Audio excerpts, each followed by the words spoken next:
Khurram Dara is hoping to secure the Republican nomination to challenge James. He's been practicing law in New York for over a decade, most recently at Bain Capital, where he led regulatory and policy at their crypto venture fund before leaving to run for Attorney General. He's a second-generation American who grew up in Amherst, New York, which is a Buffalo suburb. He currently lives in Brooklyn with his wife.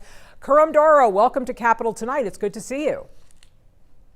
Thank you so much for having me. So you would come to this office from the perspective of a regulatory attorney who gives advice to companies on how public policy might impact their products and their services.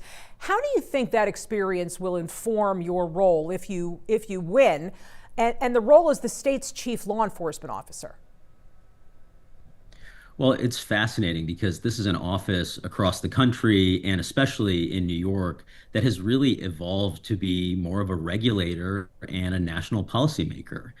For the last several decades, we've seen states' attorneys general across the country engage as a kind of regulator of last resort, as a national policymaker when they feel as though the federal government isn't doing what they want.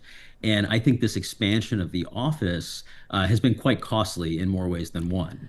Not only did it create the conditions for the kind of partisan lawfare that we've seen from Letitia James, it also increases the cost of doing business. It increases legal and insurance costs. It creates an unpredictable business climate.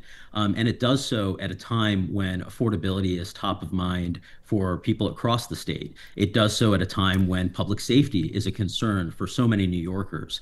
And I'm running for this office because I want to bring it back to its job description of being the state's chief legal officer.